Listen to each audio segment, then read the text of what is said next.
오늘 저희가 깊이 살펴볼 이 기업은 정확히 정반대의 기이한 행보를 보였습니다. 아, 정반대요? 네, 그 천문학적인 수익을 챙기자마자 정작 그 사업을 이끌던 핵심 조직은 축소해버리고 한때 미래도시의 완성이다 부르면서 사활을 걸었던 시장에서 조용히 발을 빼고 있거든요. 그 겉으로만 보면 박수 칠 때 기가 막힌 타이밍에 치고 빠진 약간 재무적인 엑싯 성공 사례처럼 보이기도 하네요. 그렇죠. 하지만 그 이면을 한꺼풀만 벗겨보면 단순히 돈 벌고 나갔다 이런 차원을 넘어섭니다. 지금 글로벌 IT 산업이랑 거대 자본이 정확히 어디로 빨려 들어가고 있는지, 반대로 어떤 꿈을 포기하고 있는지를 아주 적나라하게 보여주는 상징적인 사건이거든요. SK텔레콤이 세계 1위 UAM, 그러니까 하늘을 나는 택시로 불리는 도심항공 교통 기업이죠. 조비 에비에이션 지분을 대규모로 매각하고 사실상 관련 사업 종료 수순에 들어갔다는 내용입니다. 그 UAM이라는 단어 듣고 계신 분들도 지난 몇 년간 뉴스에서 드론 택시다, 에어 택시다 하면서 진짜 지겹도록 들으셨을 거예요. 그러니까요. 곧 상용화될 것처럼 막 떠들썩했잖아요. 그런데 왜 갑자기 국내 사업을 주도하던 이 굴지의 통신사가 판을 엎고 나가는 건지 오늘 그 진짜 이유를 추적해보는 게 저희의 미션입니다. 좋아요. 그럼 먼저 이번 결정의 규모 그리고 재무적 성과부터 좀 짚고 넘어갈 필요가 있겠네요. 수치가 아주 놀랍더라고요. 기사에 따르면 SK텔레콤이 작년 2025년 4분기에 조비 에비에이션 보유 지분의 무려 3분의 2를 매각했습니다. 2.1%였던 지분율이 단숨에 0.7%로 쪼그라든 거죠. 와, 3분의 1을 한 번에요? 네, 이 정도면 대주주로서의 전력적 파트너십, 그러니까 사업을 우리가 같이 끝까지 끌고 가겠다는 의지는 사실상 내려놓았다고 보는 게 맞습니다. 지분을 턴 규모도 놀라운데 저는 이 기사 보면서 진짜 놀란 게 그들이 벌어들인 액수거든요. 수익이 엄청났죠. SK텔레콤이 2023년에 조비에 약 1억 달러, 우리 돈으로 한 1,487억 원 정도를 투자했어요.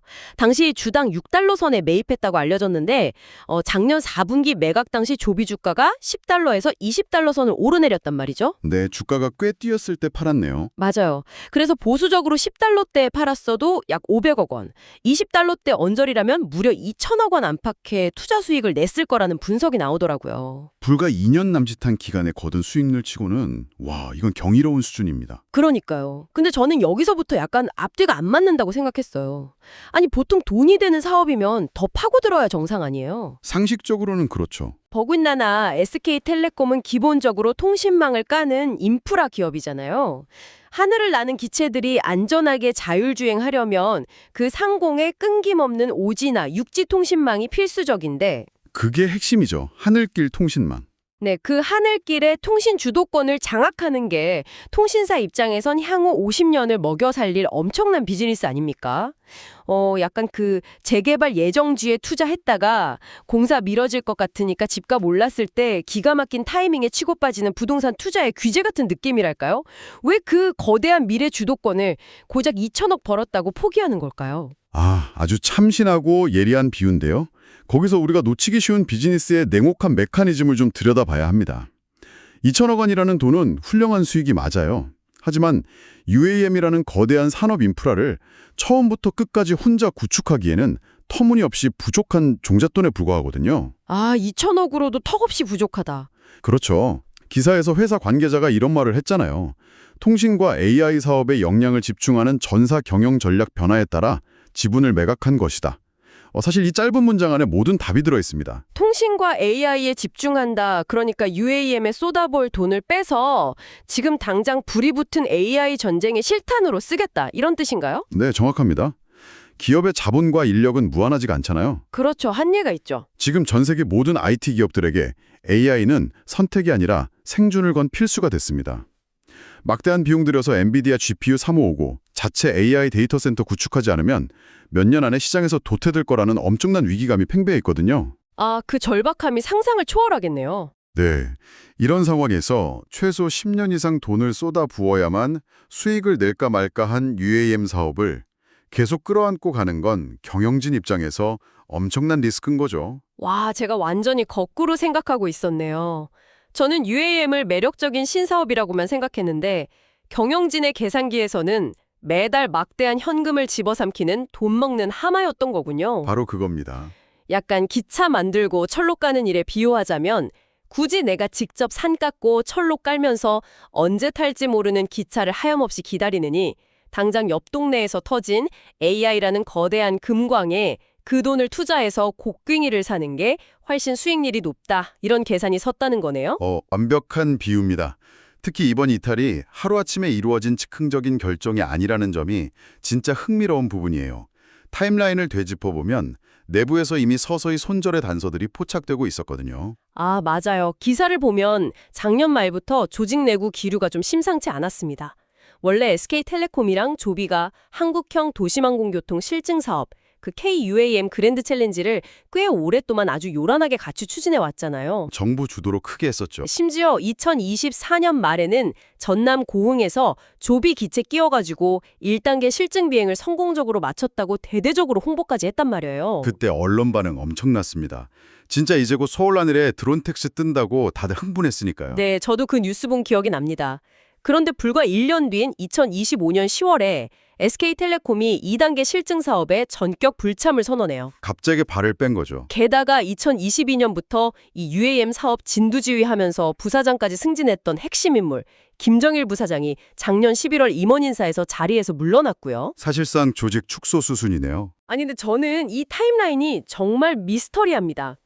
1단계 비행 성공이라는 눈에 보이는 성과를 확실히 냈잖아요. 비행기가 나는 걸 다 봤죠? 연애로 치면 부모님께 인사 다 드리고 결혼식장 알아보다가 갑자기 파혼 선언한 격인데 도대체 그 1년 사이에 무슨 일이 있었던 건지 엄청 궁금하실 거예요. 여기서 아주 중요한 질문이 떠오르네요.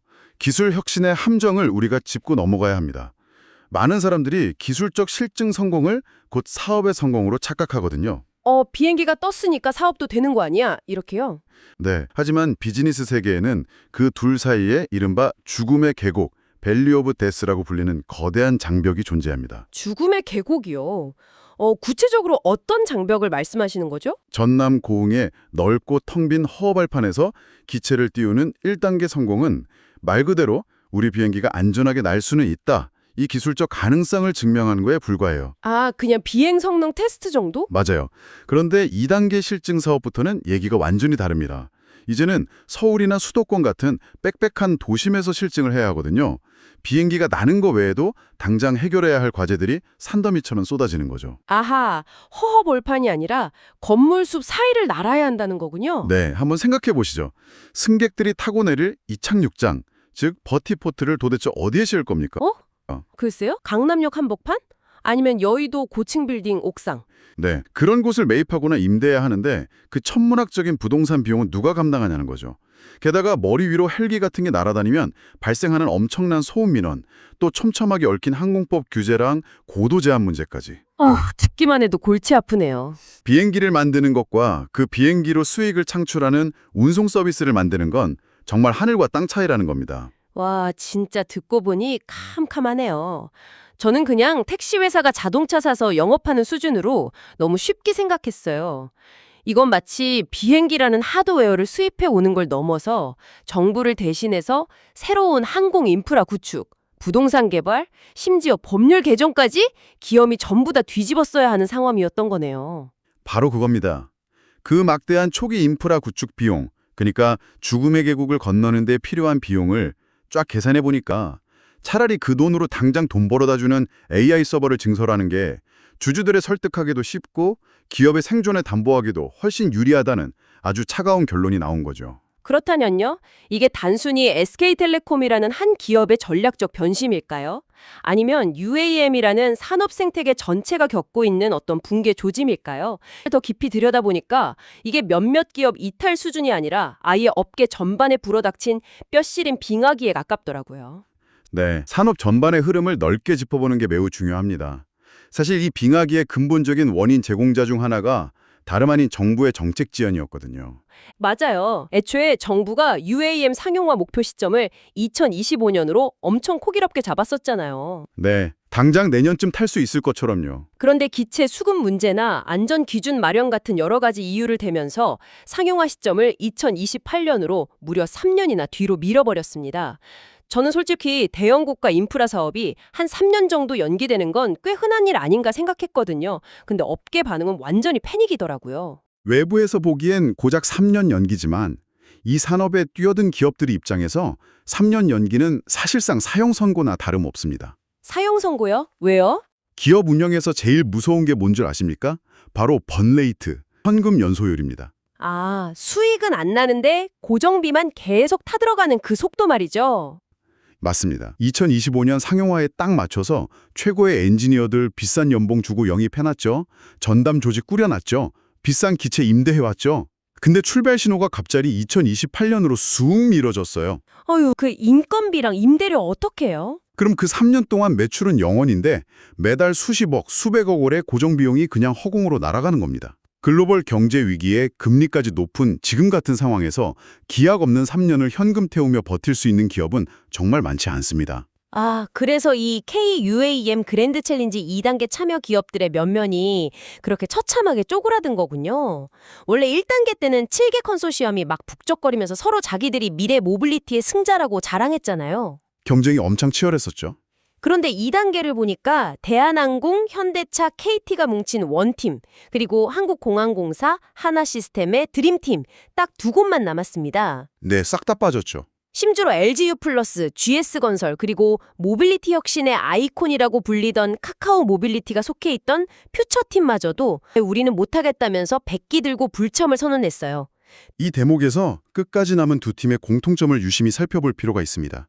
대한항공, 현대차, 한국공항공사, 하나시스템. 이들의 공통점이 뭘까요? 전부 애초에 무언가를 직접 만들거나 물리적인 공간을 운영하는 제조, 항공, 방산 기업들이네요. 바로 그 지점입니다. SK텔레콤이나 카카오 모빌리티, LG U+ 같은 통신 플랫폼 기반 기업들에게 자신들의 기존 서비스 망을 얹어서 팔 새로운 부가 아이템 같은 거였어요. 아, 안 해도 당장 본업이 망하지는 않는. 그렇죠. 하지만 대한항공, 현대차, 항공공항사 같은 것들은 기체를 만들고 이동시키고 공항을 운영하는 것 자체가 자신들의 뼈대, 본업입니다. 모빌리티의 패러다임이 땅에서 하늘로 바뀌는 상황 속에서 이들은 어떻게든 도망칠 곳이 없는 운명 공동체인 거죠. 그러니까 지금 떨어져 나가는 플랫폼 기업들은 이거 계산기 두드려 보니까 수지 타산이 안 맞네. 우린 원래 하던 통신이나 앱 서비스에 AI나 붙여서 돈 벌자 하고 도망갈 수 있지만 남은 기업들은 생존을 위해서 피를 흘리면서도 그 죽음의 계곡을 기어서라도 건너야만 하는 처지라는 거군요. 완벽하게 이해하셨습니다.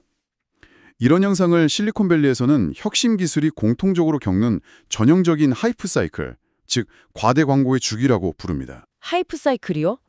네, 새로운 기술이 처음 등장하면 언론과 대중이 막 열광하면서 기대감의 거품이 극도로 부풀어 오릅니다. 이제 곧 하늘나는 택시 타고 강남으로 출근한다 하면서 통신사 건설사 가릴 것 없이 앞다퉈 뛰어들죠. 네, 모두가 장밋빛 미래랑 그럴듯한 조감도만 막 보여주던 딱 그 시기였죠. 하지만 막상 뚜껑을 열고 그 기술을 현실 세계에 적용하려고 보니 아까 말씀하신 버티포트 부지 매입, 소음, 규제, 거기에 정부 상용화 연기까지 겹치면서 끝을 알 수 없는 현실의 벽에 쾅 부딪힙니다.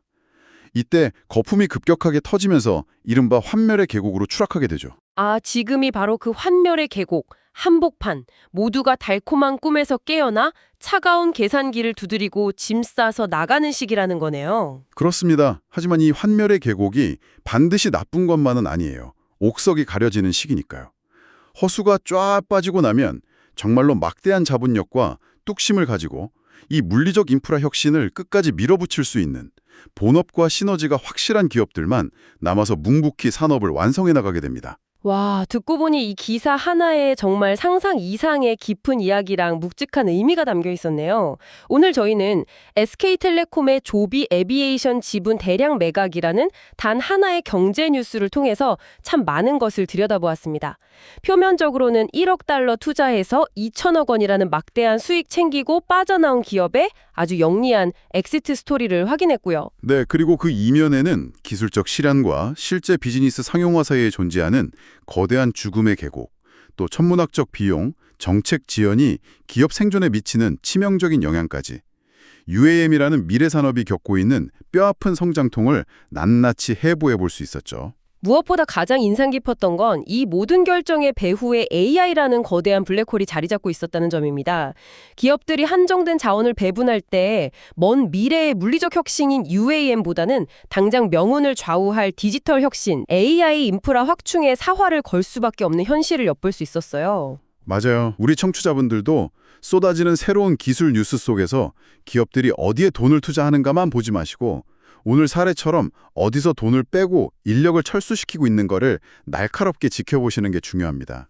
그러니까요. 그게 미래를 예측하는 더 정확한 나침반이 될 수 있겠네요. 결국 돈이 빠져나가는 곳은 미래 우선순위에서 밀려났다는 가장 확실한 시그널이니까요. 일상 속에서 스스로 한번 곱씹어볼 만한 화두로 던져드리고 싶습니다. 오늘 살펴본 것처럼 거대 인프라 플랫폼 기업들이 현실 세계의 물리적 혁신인 UAM은 뒤로 미루고 막대한 자원을 전부 눈에 보이지 않는 디지털 세상의 AI 구축에만 쏟아붓고 있잖아요. 만약 이런 자원의 쏠림 현상이 계속된다면 우리의 미래는 어떻게 투개질까요? 물리적 공간과 가상 공간의 발전 속도 차이가 엄청나지겠네요. 바로 그겁니다. 스마트폰 화면 속 가상세계는 눈부시게 똑똑하고 완벽해지는데 막상 문 열고 밖으로 나가면 하늘을 나는 택시는커녕 수십 년 전이나 똑같이 꽉 막힌 도로에서 배기가스 마시며 시간을 버려야 하는 발전이 멈춰버린 낡은 현실 세계에 우리가 갇히게 되는 건 아닐까요? 진짜 섬뜩하면서도 생각할 거리가 많은 질문이네요. 네, 이 자원의 극단적인 쏠림 현상을 어떻게 보시는지 무척 궁금해집니다.